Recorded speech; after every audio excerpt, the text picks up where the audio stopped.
Yeah, so basically we could just start by saying that the kind of idea with today is that you are going to speak a little bit about tour stories and a little bit things that has happened during tour and such. And basically we could start if there's something that you would like to say before we properly start with that. I mean, it all depends on what part of tour you're on about. Let's just say at this point it feels like we've conquered Hades with the amount of shit we were on tour. But yeah, if you guys have any, we can start actually. For those that hasn't listened to the earlier episodes, can we get a 30-second short presentation of you guys? We start with you, Daniel, for example. Well, yeah, my name is Daniel Lucas, and I am the frontman of Thrasherwolf. Yeah, and then we have Liam as well. Yeah, so I'm Liam from Hellfekted, not a fairy, so... Not furry either, you dick. But yeah, should we start with some tour stories, maybe? Daniel, does Daniel or Liam want to start? Let's just. I think me and Liam both sort of have the stories we want to sort of tell already, don't we, Liam? I mean, you go, mate. You start first. I don't know how. Shall we give them dark as the story goes on? Shall we give them North Wales? Well, you have me intrigued. You have me interested. So on our first tour, I think the first 3 days went really well, and then next minute, Dan ended up kicking the bases out.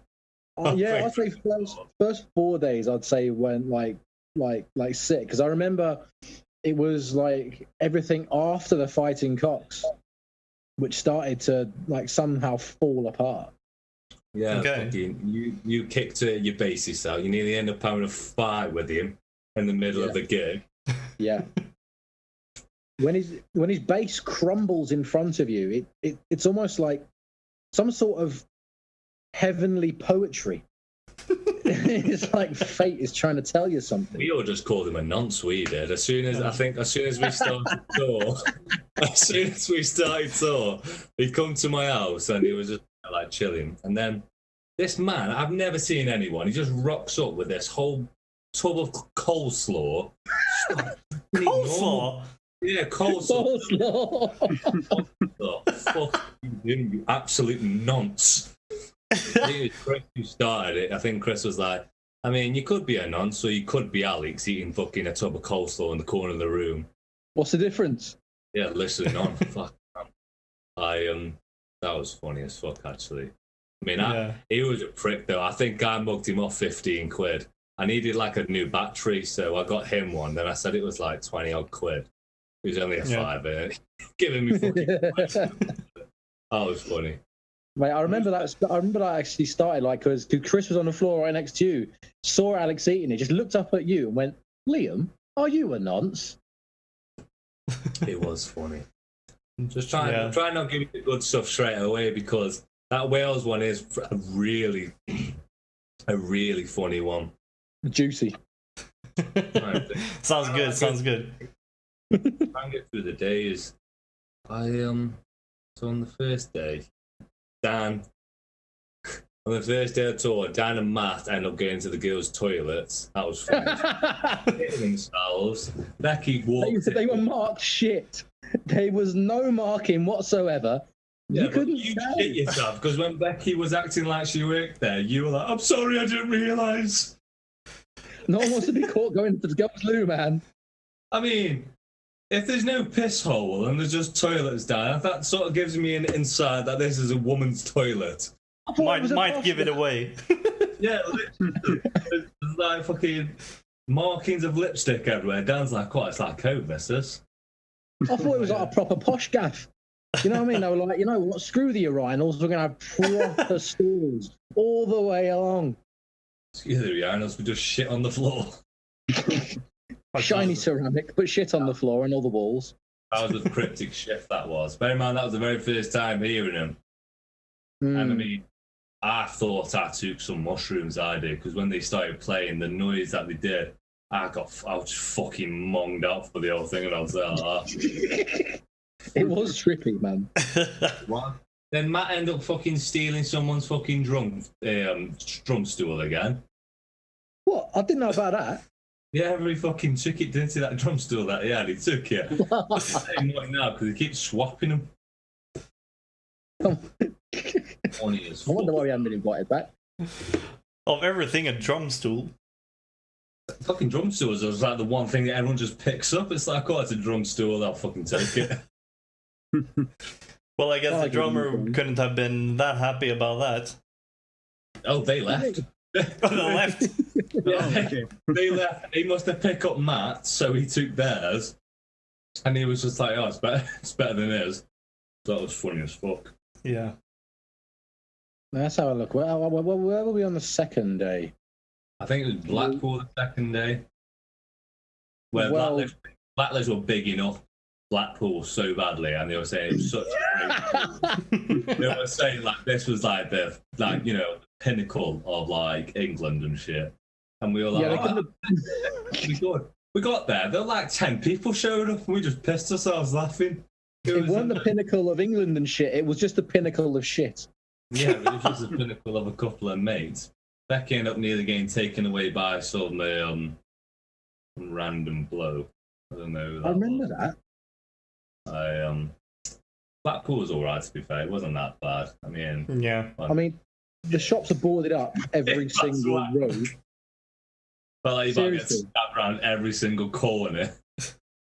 What was it? You remember, like Mark, our old drummer? He described Blackpool as the bastard child of Croydon and Brighton. That's only because Mark couldn't escape. Yeah, He couldn't escape. He had to stay. Yeah, he did. Yeah. You slept? Did you? Oh yeah, you went. We all went back to the hotel. Yeah, you were there. Yeah, that's right. That's what you were doing. What was it? Jousting with Kieran. No, that was London. That was. Oh, was that London? I think Blackpool was when I saw your bollock and Becky's boob. But it wasn't like it was just the one on each. I look on the phone, I see Dan's bollock, and then I look left and I just see a boob, and I'm just like, well. Good night, everybody. I'll tell you why that was. Because I'd just come out of the shower, I had no glasses on, no contacts, I couldn't see a fucking thing. I knew you were on the other end, so I thought, fuck it, I'll give you a bit of nipple action. But I didn't realise that the boxes I had on had created a wardrobe malfunction scenario. Ouch. And so all he had was my one left bollock. Staring in the face. I mean, you probably just have one testicle, to be honest. So, you probably don't have two. Do I look like Hitler to you? Don't answer that. I've seen you when you're pissed, mate. Where was the third day? Third day. Hairy dog in Derby. That was all right, actually. No, I think that was the most normal day. Was it? It actually was. I can't remember anything on that day that actually happened where I was like, well, this is new. No, popped off our faces, that one. Everything was normal. Yeah, that was nice. Gotta have some normal days as well sometimes. Yeah, we have some normal days. We know shit to do. And then I think the next day was London after that. I think it was. The flying cop. Now, that was funny. So we get to London, everything's all fine. Dan's ex-paedophile bassist, Alex,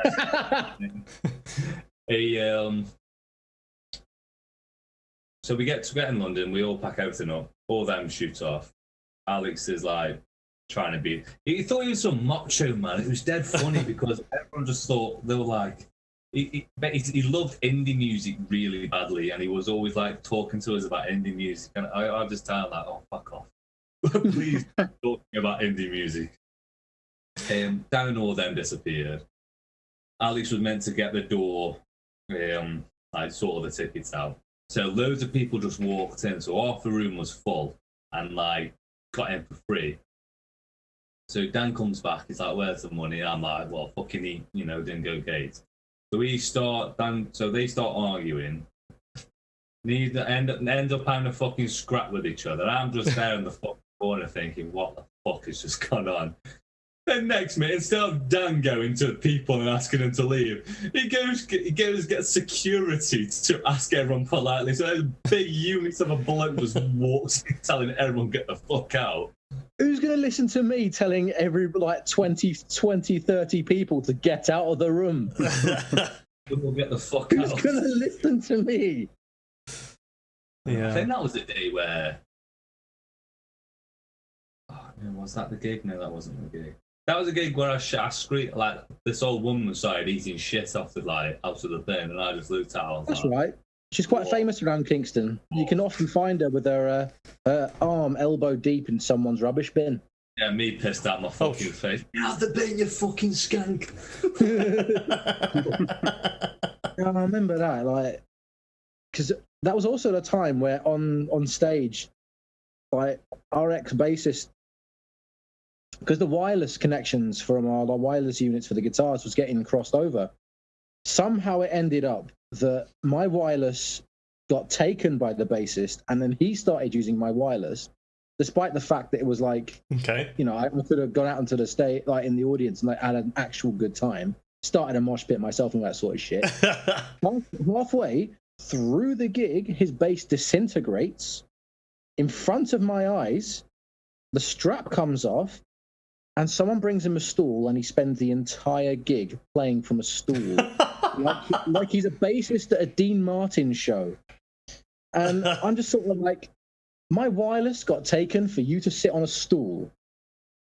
But didn't his bass come out of your amp then?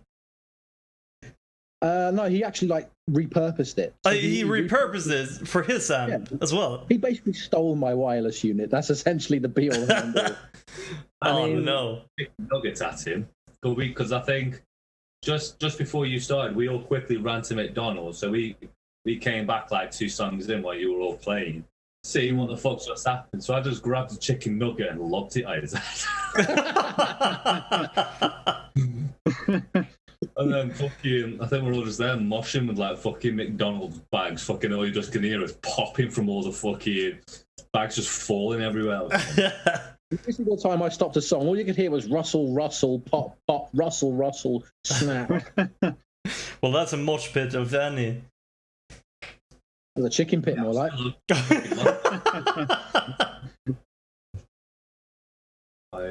Then after, I'm pretty sure after, oh yeah.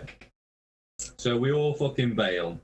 We called him the security guard because he basically was the fucking security for all of us that whole show. That's that whole weekend. So Blacklist brought this guy who used to be a biker named Steve. Okay. Oh, hey, Steve, yeah. So everyone's bailed to the hotels. And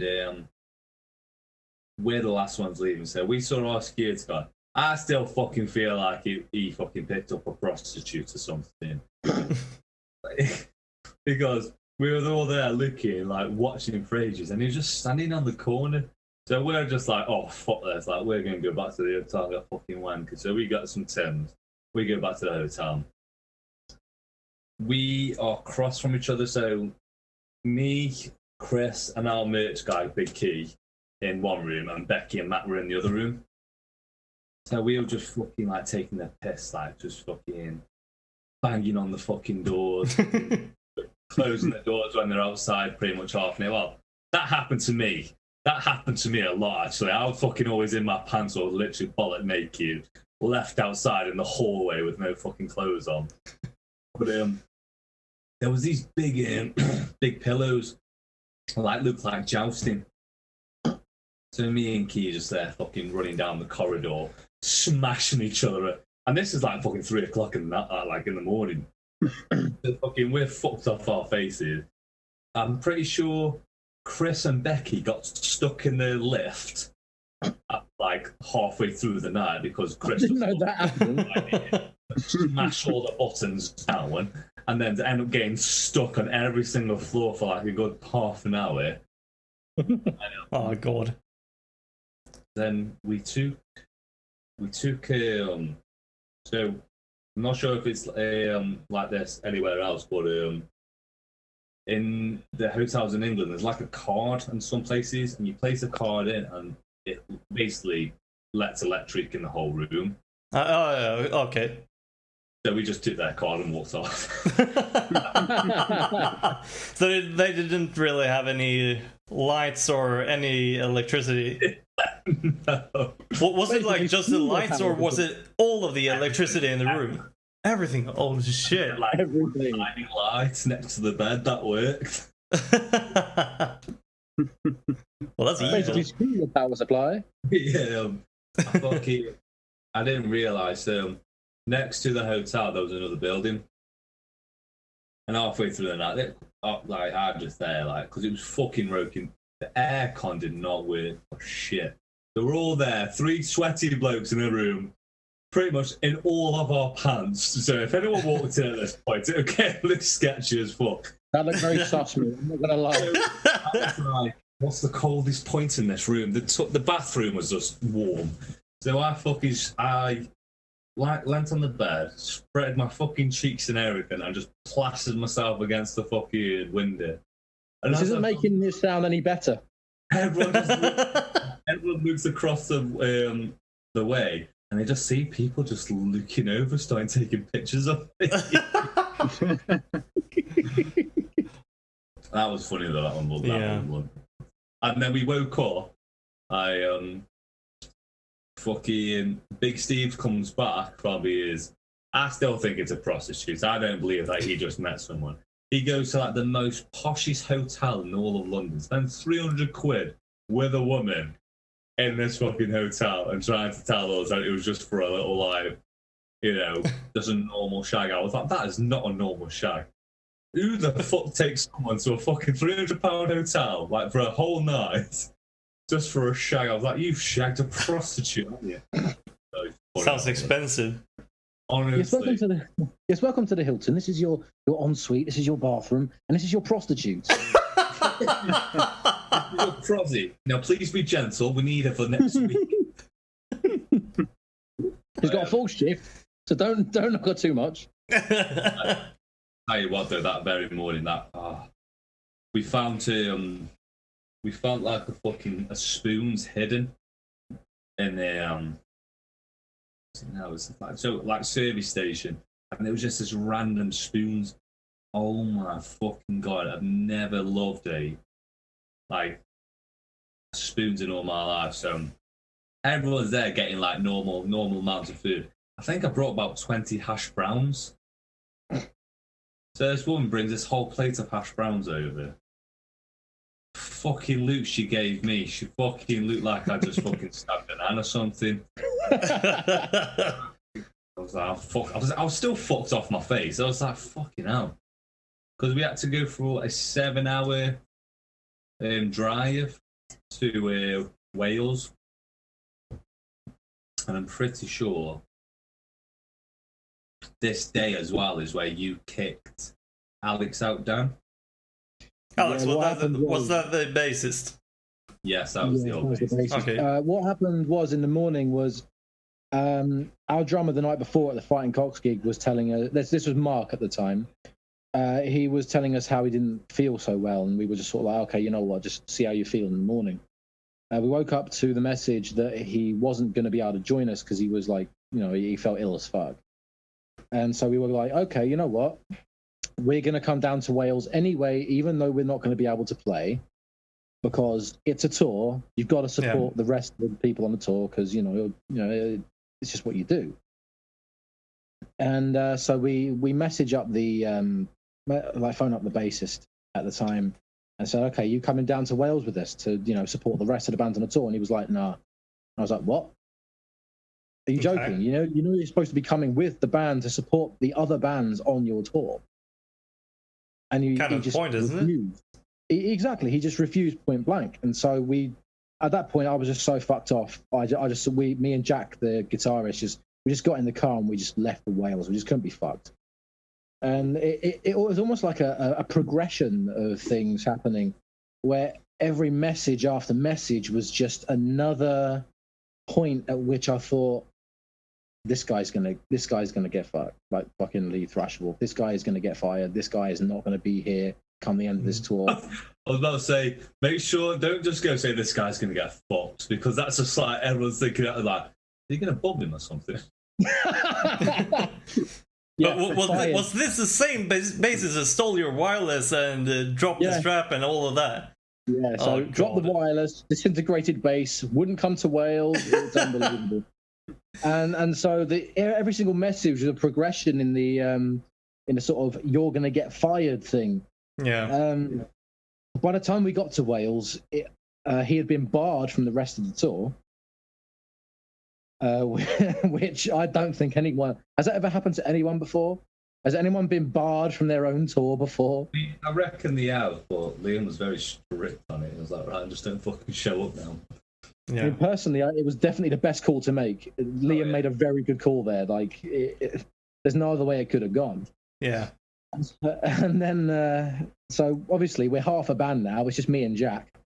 Me and Jack represent Thrasherwolf on the Trifecta tour. But did you manage to find a replacement bassist to finish off the tour, or were you off stage for the rest of the tour? We did manage to find a replacement bassist in the form of Hellfekted's bassist, Chris Brownrigg. Chris Brownrigg. He was honestly an absolute hero. He learned our entire set in the space of 2 hours. Impressive. That's very impressive. He's honestly one of the best bassists I've ever played with in my entire life. He's fucking brilliant. I'll sing his praise to the heavens. You're still not going to get a blowjob off him, Dan, if that's what you're after. Shit. but this is something that I've noticed in more bands out there, and also in the more famous bands like AC/DC and Guns N' Roses and all of those. The bands are really like nice to help each other out when things go to shit. Oh yeah, massively. I've definitely noticed that. Yeah. 100%. And I just love that, like, community, if you can call it that. Oh yeah. Yeah, definitely. I think that's awesome. Yeah, and it's kind of like we've been into a little bit, like in this scenario, for example, that from, for example, my perspective, it feels like for a band to really work, like everybody has to kind of be 100%. Yeah, for sure. It won't really work in the long run, so to speak. Yeah, so many fucking people I've fobbed off in the past for that. Well, we're all fucking drumming. And now comes the story of the pavilion. So, 7 hours later, after like Becky nearly fucking killing herself at the car because so you wouldn't have seen this, Dan, but you would have heard of it. So Becky has a massive thing of silence. She hates silence. Like she goes crazy. So we're all there speaking, and then we all thought it would start to be funny if we just start to speak and then stop and keep doing that and like cutting the music off. And then fucking this was just a whole 7 hours of doing this. So she ended up fucking losing her mind. It's just all of a sudden saying frothy coffee or some shit. We had to go get some drum shit from that. So we were in like this dodgy town in fucking Wales. But it was like, this was like during COVID time, so we were still thinking COVID rules are still going ahead. But it was one of them towns that if you didn't speak Welsh, they weren't fond of the English, so we walked in. Fucking trying to go into like this proper local pub. Chris goes in first. Then because he found it first, comes in, it's like, yeah, just fucking get in there, take your fucking piss and walk straight back out. So I was like, okay, sick. So I walk in, fucking next to me, as I'm having a piss, some guy comes up to me, starts talking. So, I'm shit at a Welsh accent, so I had to do the most retarded noise and just act like I was like. So he talks to me like, and I just walked away. And the fucking guy's looking at me in the most fucking distraught face ever, and I'm just like, what the fuck was that? Excuse me, brother, but do you have the time? I know you've got your cock out and you're trying to take a piss, but I'd really like to know the time. Well done. Putin wasn't fucking taking a piss next to me. So we got there. The venue was fucking the most. It was a Nazi bar, hands down. It was a Nazi. Yeah, totally, mate. So we got there. They're literally building the stage for us to perform on. Yeah. So we got there, everything's all fine. No one was there. We were there looking like we were just there wandering around the whole place, so there was no one. So we wander upstairs. It looks like a massive crack den. We saw some heroin needles. There was like a whole table of just pennies. And bleach. Stained fucking mattresses they wanted us to stay on. Shitty mattresses. Shit stained, may I add. So we're there like, what? Disgusting. Different. Dodgy. So we're wandering around. For like an hour. Like, all right then, we'll set everything down. So we set all the gear down in this one room. We're there like getting pissed, waiting for the guy to come down. Our merch guy, he's a rugby player, so he's a fucking unit. He's dense as fuck as well. I lift him up, he's like a fucking moonstone. But so he goes upstairs, sees the guy. He's like, "What the fuck are you doing up here? You've got fucking 3 bands downstairs." So this guy comes down, ends up having an argument with Blacklist. Tyler ends up fucking ringing our management. Their shit, they can't play because some stupid thing that on their thing. I think it was like some daft thing with their the in-house shit. They didn't have stuff that was compatible with with their mini little R2D2 robot machine. Yeah. So they end up having a massive argument. Then next minute, this Nazi biker's walking in. He starts getting them. Then they start getting a bit fucking like weird. So then we're like, okay, Blacklist, like we can't play. Thrasherwolf obviously can't play. So it's just us and this local band who were all right, to be fair. Not my usual kind of go-to stuff. But they're all right, but they were part of the band. Was that also a thrash metal band, or was it a completely other genre? Completely other genre. Oh, okay. It's like hillbilly rock, I want to say. Okay. Yeah, it's like hillbilly hard rock, that sort of thing, isn't it? Right. So some kind of rock country bluegrass thingy. Yes. Yeah. But they were in the gang they were. Okay. So, what we think anyway, I'm not too sure. I think they were. Mate. Me and Chris go to the toilet. And then we see like a gun and like a big bag of coke. Well, yeah. Like a lot of money gets passed over, so it's definitely like some sort of coke deal. Well, a gun and some coke is usually a good combination, isn't it? Yeah, I suppose so, yeah. So I was trying to take a piss while they were doing the fucking deal. Oh. And so I literally walk in, and I swear I've seen like the coke get like passed over hand to hand. The dude's got his hand in his pocket. I've opened the door. I'm literally just looking at them, and I'm like, right, you know what? It's either I go in that urinal. Let's join in. Yeah, let's join in. Where's my coke? and so it's literally either piss myself right here, right now, or go in that urinal and just let it all happen. So I just went to the urinal. Cock and balls out, praying I'm not going to get a Glock to the back of my head. Probably the smartest thing to do. Nope, but I needed a piss so badly.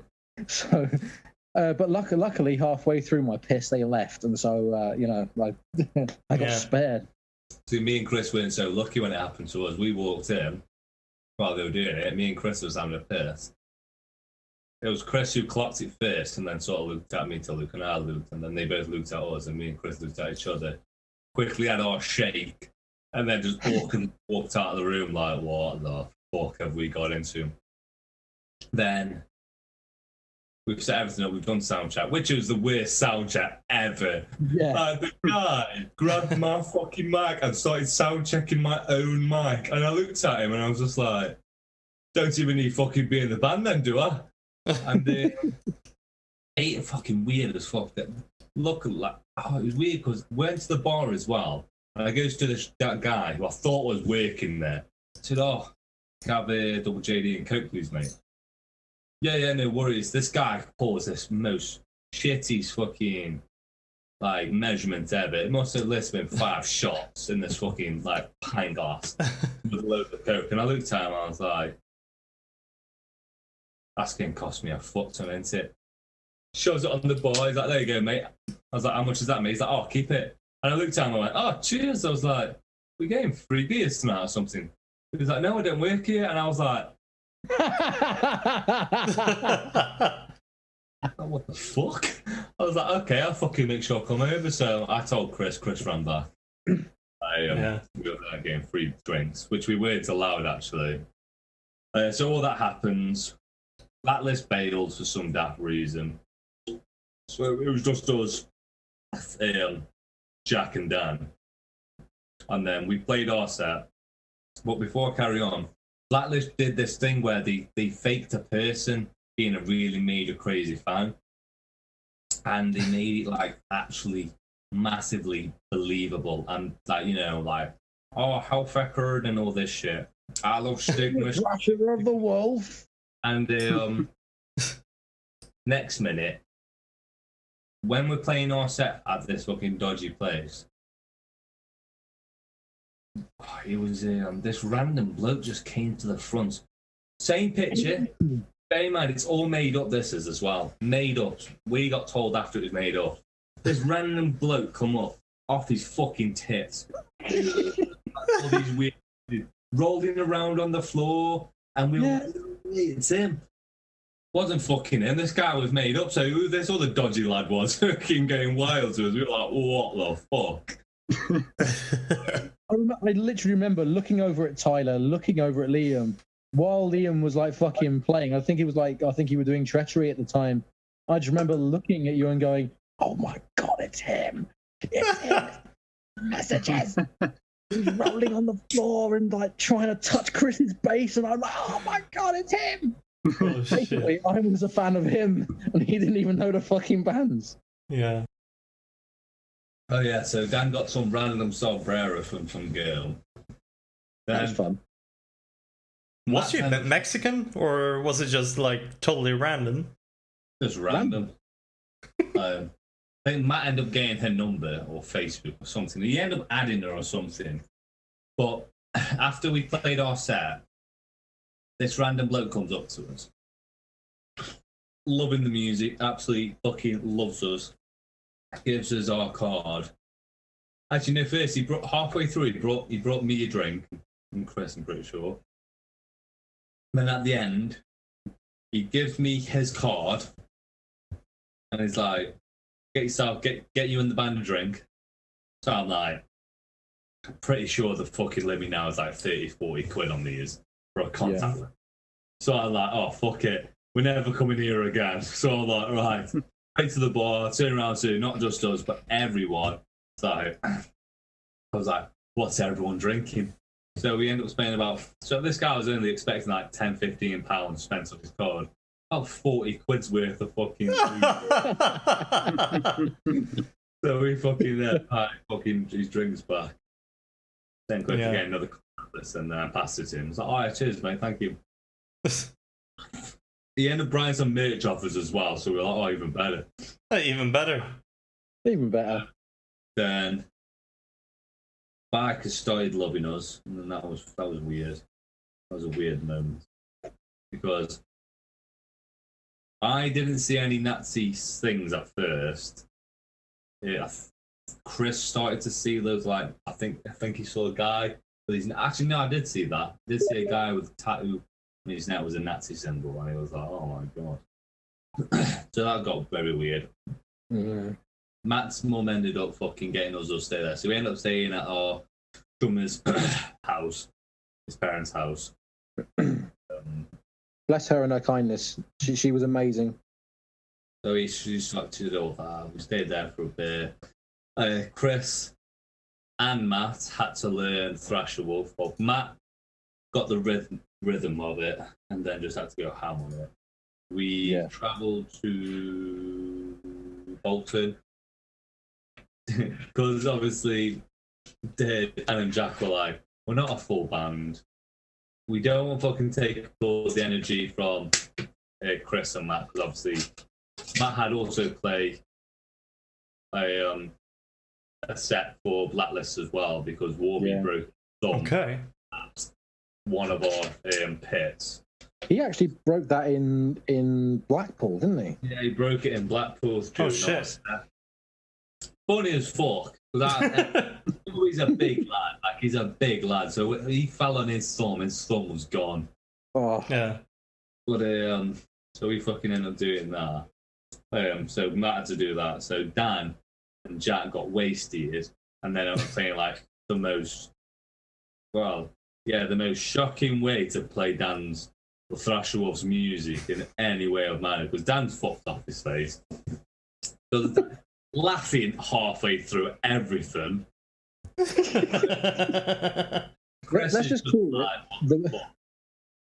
just call it the most rudimentary Thrasherwolf set you've probably ever heard in 10 minutes. I'm pissed off your feet. Oh, the set was just 10 minutes. We had 2 songs because literally because like we weren't.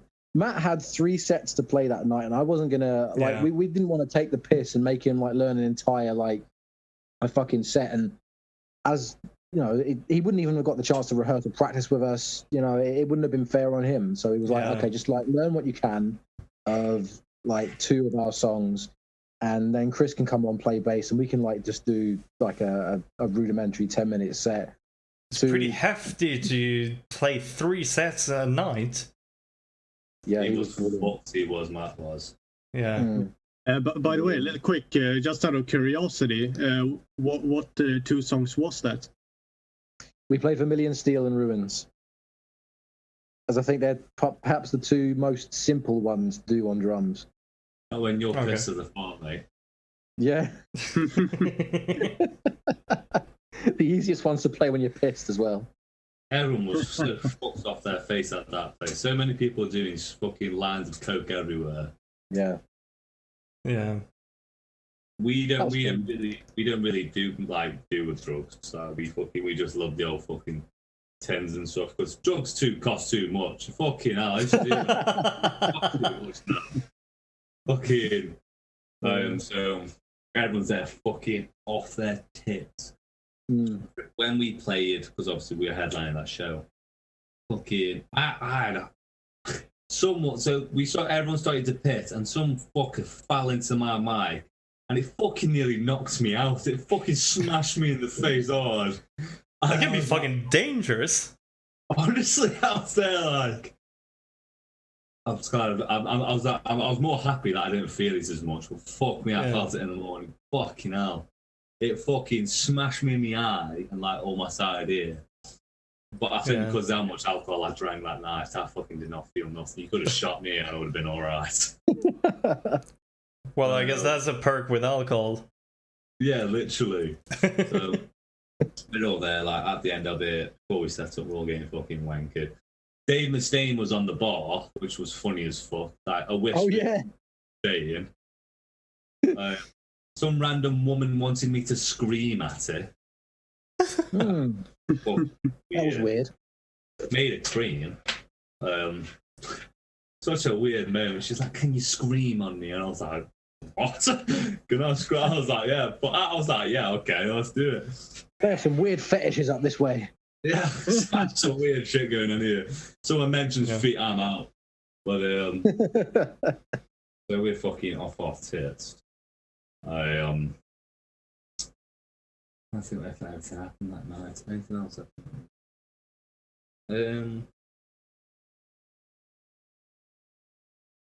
I think that was it for that night. I think it was like prepping for Stoke the next day, didn't it? Got loads of food, and then I'm pretty sure we went back mine, did we? And just went back yours. The night after that would have been Stoke. Yes, Stoke. So the underground show. Loads of people call them. Everyone's getting fucked off. Yeah, Stoke was a good one. You know, everyone played. Blacklist played. Thrasherwolf played. We had a full band. I mean, yay!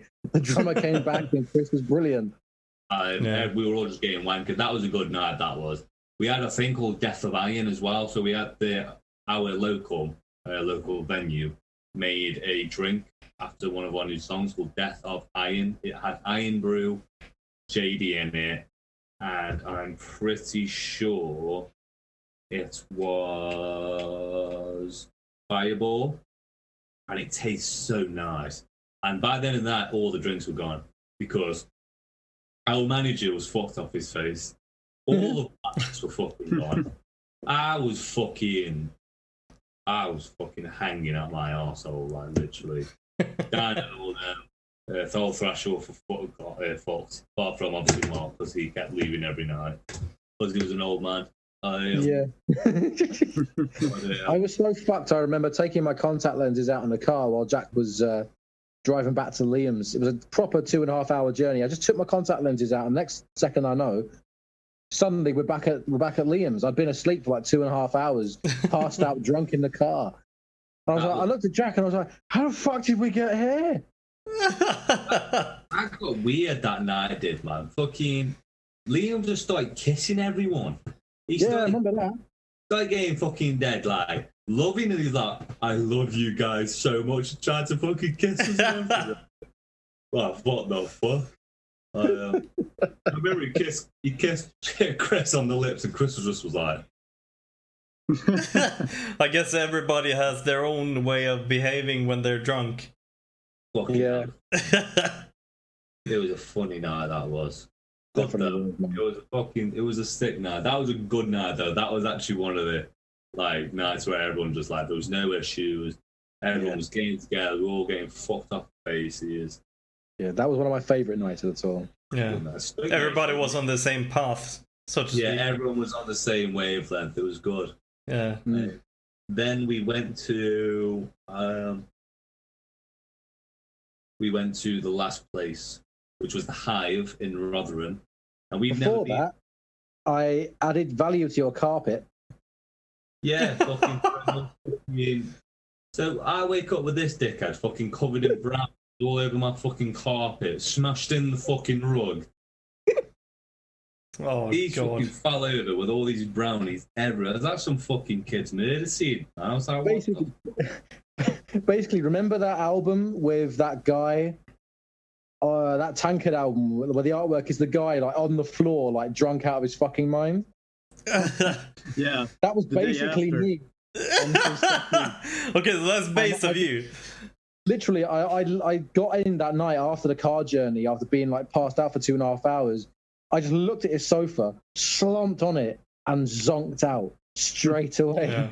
Next thing I know, I wake up. He's standing over me with a camera, going "Smile," and he's now got a picture of me doing that. I've got my thumbs up like that. I'm wasted out my fucking skull. There's brownies smushed into the carpet, and I just look at him and I go, "I've added value to that," and I go, "Oh." Was it like a full covering carpet as well over all of the floor, or was it like just a normal rug? It was like a rabbit had taken a shit on his floor. Fucking big rabbit at that. That was the very same day. We thought Matt died. So me and Chris have gone upstairs looking for Matt. Matt's on this fucking blow-up bed. Just like that. Didn't move for at least 2 minutes. And me and Chris are there poking him with a stick. And is he like some sort of bear in a cage. So we end up going to Rotherham after getting hired. That was cool though. Lemmy's bass cab was there. Yeah. Oh shit. There was about fucking 70 Marshall heads in one room, which was I remember that. Ever. That was wicked. That was. It was a good show. That was. Definitely. That was a good show. That was same again. There was nothing really up with that one. It was just cool. There was Lemmy. Lemmy used to go there when he was younger. So the owner was like, but obviously with us being from Stoke as well, he obviously wanted to tell us the most because fucking Lemmy was from Stoke, born and bred. So that was cool. Chris used his cab twice. Nice. We're just getting wasted. Bar lady was fucked off her feet, keep getting us free drinks because she thought you played really well. Here's a free drink. Walked away. Oh, you played really well. Well, she's nice at least. Yeah, so then obviously we did the tour. Matt ended up fucking smashing the glass outside. But what was funny was Chris wanted like this one drink. And she was like, I've just sold it to you, drummer. And he was like, all right. Chris goes outside. Matt, you've had the last drink that I wanted. All fucking tour that I could finally have here. I'm so sorry, man. Drops it. Smashes everything. Oh, no. That sucks. Chris got so pissed off. He was like, oh my fucking God. I fucking pissed myself. I did though. That was the moment I realised the last bit of life had left his eyes. Yeah, literally. But that was our first tour. That was the first tour we did. That was the fucking first tour. Fucking hell, yeah. When out of curiosity, when was this tour? This was 2020. Is it done? 2021. Is it 2021? Yeah, September 2021. Okay. September last year. That is fairly recent. Yeah. I mean, we did a second tour, second Trifecta tour, in March. Yeah, March into April. Nice. That was pretty funny. Like fucking first day, we went to like somewhere near London. Becky, some of these jippos fucking coming out of this random pub. So they tried to steal Becky's guitar. They smashed up the pub. Fucking Jack from Thrasherwolf had to grab this fucking guitar off this pissed. And he was fucked off his face. We got on the place, set everything up. Blacklist obviously didn't practice for a long while, and you could really tell. Yeah, you could tell, definitely tell. Obviously, sadly, Danny left Blacklist. Okay. So they had a new guy in, and they sort of changed things up, which was weird. But each to their own. But so you know, Jeppo's come back, try to get in, get out. Everything's going weird. They've started to play Blacklist now, but before they started to play, Warby was still standing up. So they started to play, and fucking Warby just turned around, looked at him like, "What the fuck is going on?" 20 seconds into their set, and the drummer hasn't started with everyone else. It was funny as fuck. Yeah, I mean, it was a bit of a shit show. Like no one really turned up for them. That sucks. It was a weird place. So we had to like show the support and watch them and stuff like you do. But it was a weird place. Sounded good, the new music, but you could definitely tell there was nerves in the band again. Yeah. But so I think that kind of made the crowd sort of disappear a little bit. No, obviously, no shit to Blacklist, but obviously I think that just sort of put the crowd off a little bit. It was like, oh, okay, this is what we like tonight. So Thrasherwolf goes on. Hey man, this is with the new two members as well, Zach and Ray. Yeah, two new members. So fucking for the first two songs, I'm pretty sure it was a fucking weird. It was a weird show. Everyone has them weird shows. This was Thrasherwolf's weirdest show on Blacklist because obviously came to the end, it was fucking packed. But so Dan, everyone like no one's there. We're all like looking around, and like Blacklist end up having to shoot off because I think because they had work or something in the morning. Okay. So it was me, Becky, Chris, and Matt, and my partner Danny at the front, just going wild, having a laugh. And then people started to slowly come in, and by the second song, the room was just full again, and it was all going off. Okay. Good, it was really good. By the time we got around to 1,000 Eyes, the place was really freaking lively. Like, Yeah. as soon like the Vortex, the closing song of the set, the entire place almost like it's like it came back alive. Yeah, they all just stood still and did nothing and just stared. Fuck off! I don't even do anything anymore with that song. The pit's just rolling.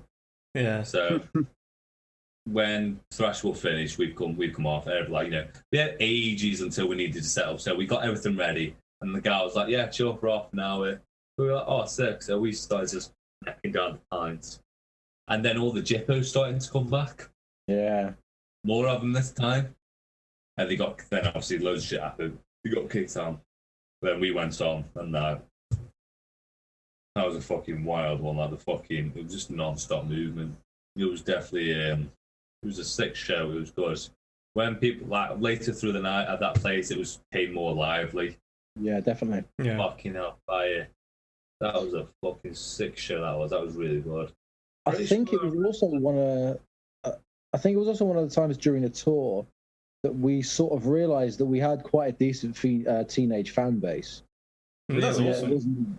We didn't just pull in some of the more older crowd or the more middle-aged crowd. We actually did have quite a decent younger audience. Oh yeah, definitely. For both of us. That's always awesome that you can clearly see that the metal like community sort of passes on to the younger people as well, and don't like stay at our dads or something. Oh, yeah, that's kind of how I see it as well. It's kind of like a double-edged sword. It's cool when people show up to the shows, etc. Of course, but it's also really cool, like Erik is saying, that when you really see that metal is really alive and well among younger audiences as well. Yeah, and that was something that we clearly saw when me and Johan and our dad was down in Barcelona in 2015, I believe it was. It was like literally all ages.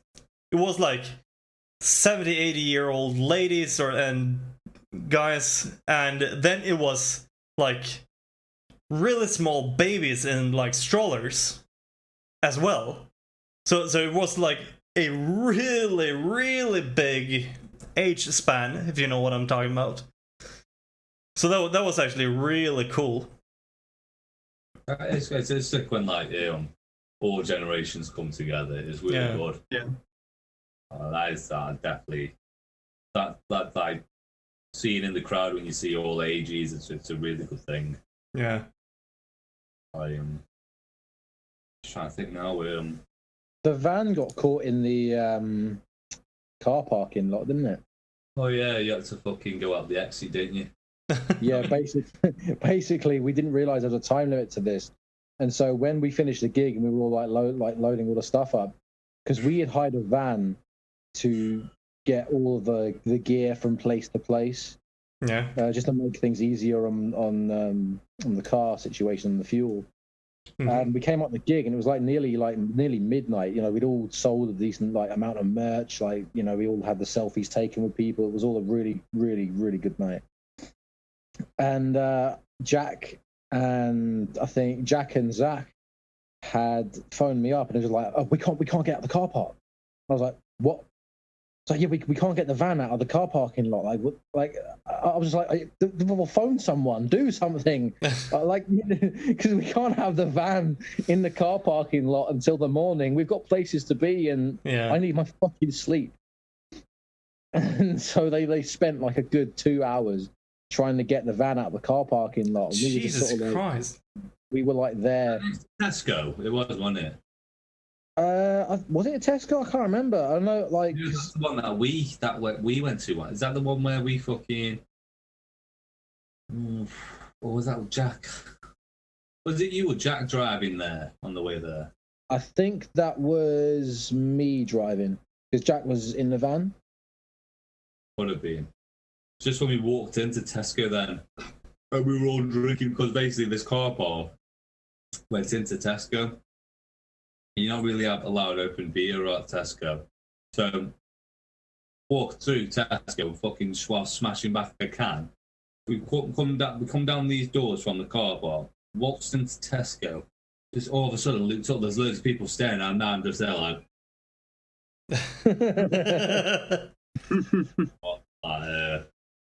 Where's the actually? But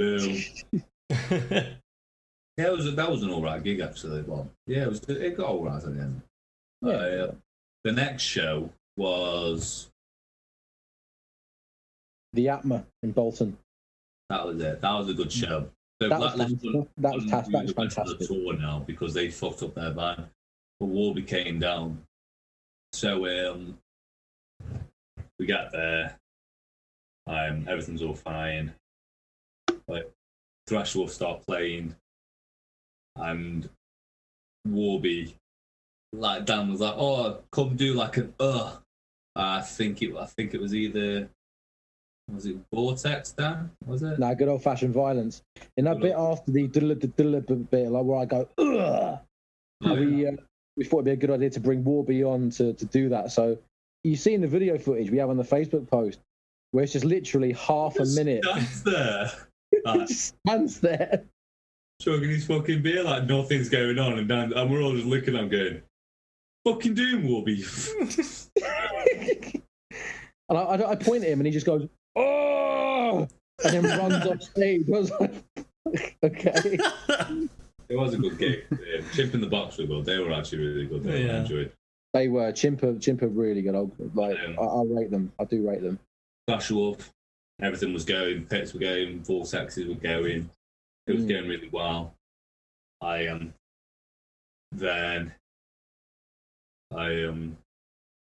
started shouting Warby as a wanker. so that ended up getting fucking chanted. So everyone was chanting Warby as a wanker, Warby as a wanker. Everything was just going off on it. Yeah, everything was going on like it was a magnificent evening. There were pits, vortexes, us, like all the bands sold a fuck ton of merch that night. I just like it got to the point where we sold. It was the most merch we'd sold at that point. I remember like we got to the £200 mark. We'd sold like £200 that evening of merch. And I literally looked at Jack and I was like, I need to sit down. This is fucking brilliant. How have we sold this much merch? I've never sold this much merch. Fucking awesome. Mate, it was fantastic. Yeah. Oh, mate, there was if there's one thing I realised about Bolton though, is there are a lot of places that need refurbishment or building a backup, if you get what I mean. There was a building site to the left. There was a building that had been taken down in front of you. Out the back there was a bin full of brown liquid, crisp packets and leaves, and I shit you not, I've never smelt something so repugnant in my entire life. I don't think I want to know what that brown liquid was. I don't want to know either. All I know is it filled the entire bin. Aye. Now, it was so horrible. Just go back to what I was saying there. Sorry, I just had to fucking message someone. No worries. No problem at all. So obviously Thrasherwolf had obviously doing all that. Warby as a wanker, everything was going well. We headlined that one, so we went on fucking absolutely insane, like fucking pits. Fucking, it was all throughout ours and Thrasherwolf. It was just pits, moshing, chanting, everything. But the best part of that whole night was seeing Warby getting lifted into the air. Like, Warby is a big guy. He is a unit. He is a fucking unit of a dude. Lovely bloke, but he's a big guy. And everyone picked him up. Oh my fucking god! It's on freaking crowd surfing. Literally. So bear in mind, it wasn't like a massive place either, but it was funny as fuck. Yeah. Yeah, oh, such a good night, everyone. We have a picture of actually everyone at the end. Everyone went fucking mental. The chanting, screaming, it was so good. It was fucking sick. Good night. I do love the Arm. It's always a good show there. We played there recently, and even then it was. Then after that, the Bristol gig was fucking insane. That was fantastic. Our boys Imperium played. That was sick. It was just non-stop. Forever in the Making played. Fucking that was good, but obviously it's not everyone's cup of tea. It was a thrash show. Thrasherwolf played and he went fucking ape shit. Everyone just went fucking wild. He went shirtless for the first time ever. Yeah. It was so hot. We just like, you know what? It got to about 1,000 eyes like halfway through the set. We're like, you know, fuck this. I put my guitar down. I stripped down to the waist. I was like, you know what? Fuck it. Let's go. Suddenly, the entire front row was shirtless, and I was like, right, fuck it. It's time for the biggest, sweatiest pit anyone's ever fucking seen in this place. And so we start 1,000 eyes, and before I know it, the entire place was just like shirtless and moshing. It was fucking brutal. There is a figure of speech like, if you have a little bit of stage fright, imagine the audience being naked, but that was almost quite literally the audience was pretty naked. I was about to say, and he wasn't. He was just all naked, like old men. Yeah. And that was also another gig where we realised we had quite a decent, like, I'd say, youngish crowd. Like, we actually had a decent. Calm down, mate. You can get fucking rested if you keep mentioning young crowd. It's all the future of metal, Liam. A lot of young people we do in our shows. Goodness gracious. Dan has got the glasses. Next, Jimmy Savile over here. Oh my god! Do I look like I've got those fucking rings on? Now then. It was a fucking good night. That was. It's annoying because sometimes when nowadays, like, to get a thing started wrong, we have to like bail. So if whoever's headlining has to bail halfway through sets, but we kept popping around and it looked really fucked over. Bit of a dodgy eye, Dan, being half naked as usual. It was a good show. Fucking everything was getting off his tits. Fucking we got on. My amp started going dodgy as fuck. Well, actually, no, that was the last gig. You got shirtless as well. Yeah, I got shit, mate. That fucking room was so sweaty. I had to get fucking nearly naked. Yeah. That's why we did it, mate. Because it was so hot up there. It was unreal. Someone tried to get Chris get his shirt off, and Chris was like, "Only if you if you lick my ass crack." And they fucking started going up to him, and I was like, "No, let's not go there." Honestly, that fucking show was insane. Fucking so. Oh, it was so good. We got told we had the biggest wall of death in there. But the whole venue itself through all the years and stuff, so it was quite sick. Yeah. But what happened was, so people are moshing, people are like crowd surfing. Bear in mind, it's just a pizza shape. We're in the corner. Yeah. It's very close contact, and people crowd surfing. We got Becky in the middle going wild. But the thing was, it started to bow, so it started to you could feel the floor bowing as people were moshing. And at one point, I was going to fall through the fucking floor. I was like, holy shit. It was fucking good, though. Fucking, it was such a good fucking show, that was. That was so insane. So the venue was like on the second story in the building or something? Yeah. So okay. On the third floor, I'd say. Okay. Where the way the stairs went up, I'd say the third. Yeah, because the first floor was the bathrooms, the second floor was the bar. The third floor was where the venue was, and Lord knows what the fourth floor was. Fucking good though, honestly. We got so fucking wanky, like. It sounds like an awesome night. Oh, it was fucking so good, honestly. Yeah. Fucking, I tried to wear a jumper that night, and it did not go well. Nearly fucking naked at one point. Yeah. Mate, it's so hot, yeah. And then fucking Jack and Chris nearly break the fucking van And turns out the van didn't lock through the whole tour of using it. Yeah. Excuse me? Yeah. So anyway, holy shit.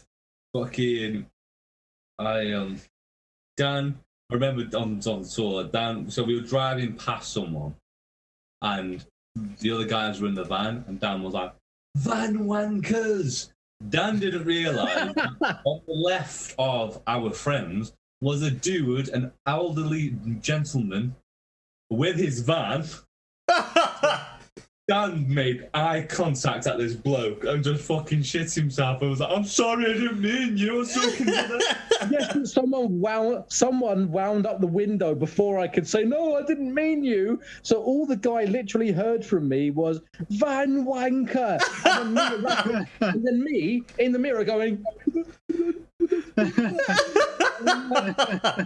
So I'm literally driving off thinking this guy is gonna have a hateful day because he thinks I just called him a van wanker.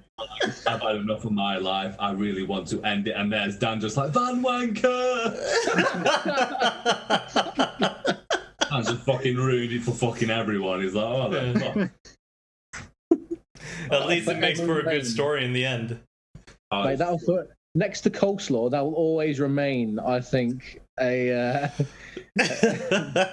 best four sayings we've got. We've got Liam, are you a nonce? And Van wanker. and the fucking coleslaw as well. Mate. Cool. What else happened on that tour? Yeah. So where were we after that? We were. Oh, that's that. Right. So I think this was the one where you guys couldn't make it either. Yes, no. Yes, no, yes. Leicestershire, whatever. Yes, yeah, we fucking everyone got COVID in the fucking band, so everyone got fucking halted off. So basically, it was quite strange because it was us this time who actually managed to like sort of carry the trifecta flag, just like Hellfekted did at the pavilion. I remember it being like because of all the touring and stuff, you don't get nervous when you play anymore. It's just a thing. You go up, you do your bit, you enjoy it, and you come off. You don't get nervous. But I remember me and Jack coming up from the basement because when you head into that venue, you had to bring all the gear down this really steep corridor, this really steep stairwell down into the basement area. So it's us and Devastator downstairs in the basement, and it's like the venue had opened like 2 minutes before, and we just walked downstairs and we thought, there can't be many people in here. There can't be that many. Hey, Becky. Anyway, yeah, there can't be that many. And we walk upstairs, and suddenly the entire place is full to the brim with people, to the point where people were outside and they had to open up the windows so that people could hear and listen inside. Jesus and I remember Christ. looking at Jack, and Jack looked at me, and I remember I said to him, I said, "Mate, are we feeling nervous for the first time in ages?" And he looked at me and just went, "Yes, I am shitting myself now." And because we realised it was actually a 150 capacity venue, and at the end there was 225 people in that venue. Oh, Jesus Christ! It was fucking insanity. We had people turning up in fucking wolf masks and Thrasherwolf long sleeves.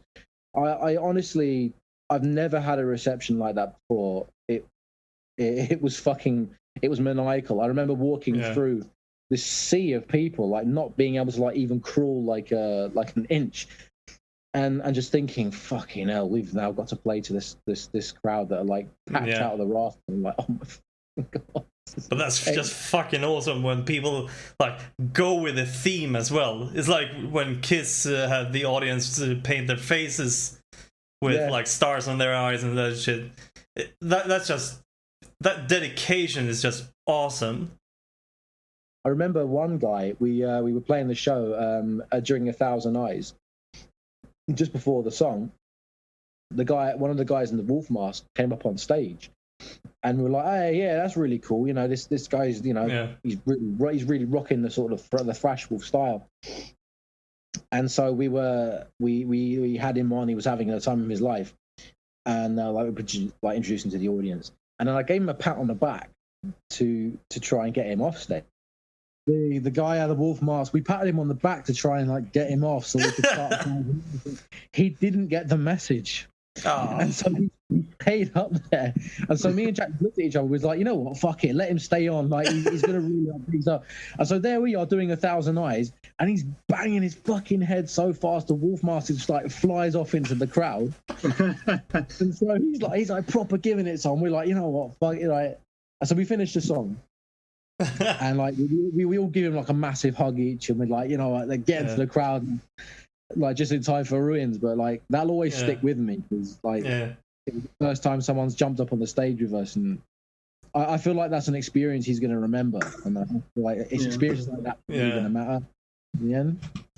Well, sometimes it is those like tiny moments that is important. Just gives the vibe, because probably the rest of the audience vibe with him as well. If he's just banging his head and giving it his all, then the rest of the audience is gonna probably vibe with that.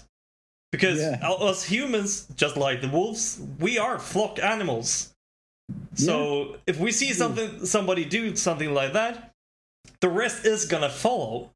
Yeah. So that's kind of how I thought as well. It's like that kind of dedication and then like giving it your all, you know.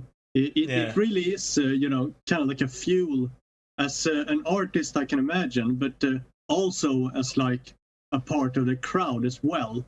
When you really see that someone like giving it his all, you know. Yeah. It definitely made our day, and he's definitely up there in the pack. He's brilliant. He really gave it his all, and if he's listening to this, like. I want him to know it's really appreciated, and to let it happen again. That will wank you off what he's saying. He will wank you off until you're dry. An invitation, that is.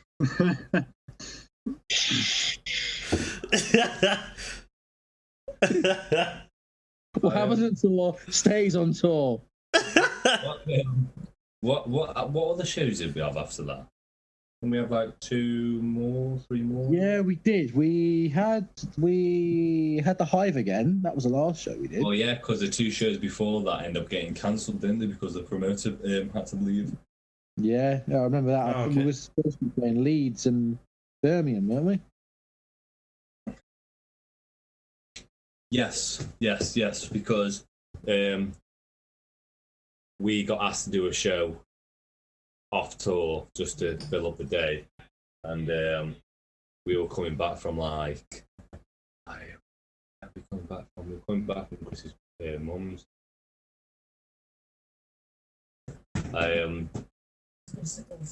We fucking end up I think we end up breaking down on the way. We thought fucking Becky's car nearly like was about to set on fire, so we coming back from that. So it wasn't really to do with tour, but fucking it was funny. Fucking, I thought I nearly had to push a woman down the stairs because she was trying to fucking snog me, and I was like, oh. Becky's there getting ready to glass the bitch. I'm there going fucking Nicky's on the phone about fucking rip my head off, and I'm like, oh my god, I'm gonna have to fucking push this bitch down the stairs, try to fucking snog me. I was like, whoa, fuck off. I thought I just had to add that one because that was a funny one. That was fucking weird. Never hit a woman, but this bitch fucking out. She was fucking gonna get pushed down these stairs. Fucking out there, she did. Fuck me. Fucking tried to stick a fucking tongue down my throat, and I was like, this is a grey area. Yeah, there are some like personal space thingies. Yeah, there is some allowance to pushing a woman down the stairs, and that was one of them. What, sexual assault? Salty's man, fucking first time, and I was like, oh, that's a bit weird. This is. I don't know how to react. Instant violence. Yeah. And then obviously we drove all the way down to Rotherham, but we got stuck. Yeah. And then we got to, what the thing is, then we were getting told that because Blacklist went in to us, they definitely put 2 shows together. That's the way we think it's definitely happened. They tried to make out like they overbooked, but we just feel like they might have just put 2 shows together just to make it a bigger bill. Yeah, they did. Obviously, Blacklist bailed last time on them, so we think they got pissed off. But so we were like, we were meant to start at 7, but we weren't going to get there until 7. So we got pushed back to 8, and then we were like the first 2 bands on. We had the whole crowd like fucking. We were on first, which is weird because we were meant to headline that show. So it didn't make sense. A band like yours opening, it just doesn't make sense. It was weird, but we fucking made it. We made it happen. Like, holy shit, the whole crowd was getting crazy. Everyone fucking going wild. Thrasherwolf played, saying that everything went fucking wild. And then the next bands played, and yeah. You just, yeah. It just died out. It was funny though, but it was just like, see? Yeah. It was good, and got fucking absolutely shit-faced. And it was good. That was, our first 2 tours have been an experience. I don't feel like most bands have really. Like, I don't know, it was just weird. It was just, you never really hear the stories and that. You listen to it and you go like, that's some odd shit right there, that is. There's definitely some special experiences happening on tours like that. And as you said, Liam, I don't feel like a lot of bands have that opportunity to have those sort of like almost 80s-esque tour type band stories anymore. Oh yeah. That was something that I thought a little bit about before, like half an hour to an hour ago, when you guys were telling the story. Because yesterday I was watching the movie The Dirt about Motley Crue, and in some ways there were some similarities about the vibe of the tour. So it is a little bit 80s vibe in some areas. I mean, I think the only thing that we're missing is all the drugs and then just sleeping with everyone. But I've got a partner now, so I can't really go sleeping about. Yeah. To get my cock chopped off. What we do, we try to fob off we try to fob Becky off on people. Oh yeah, we did, didn't we? That's funny. But man, it's an interesting. One day it will. And there's plenty of more to come as well. I'm pretty sure something's getting sorted as well for a 3rd Trifecta tour. Yeah. That Blacklist can actually do a whole of it. Oh, but we can only hope. I think we are in the talks of getting it, not just the UK though. Yeah, because this tour that we have talked about now, this has only been in the UK, right? Yeah, all the tours that we've done. We basically only get places that we gig now, both bands, is only the UK.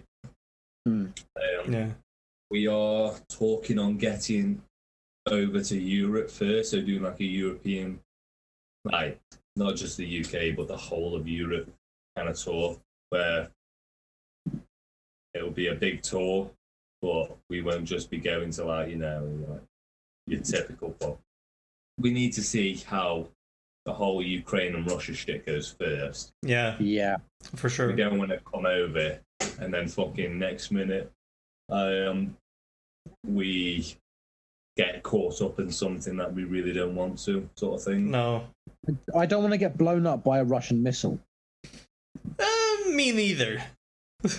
Yeah, halfway through the tour and then next minute we're getting fucking initiated in the fucking Ukraine army and stuff, and we don't know what's going on. I just want to play music. I don't want this gun. Yeah, well, I think that all of us can agree that we don't really want to get blown up by a missile.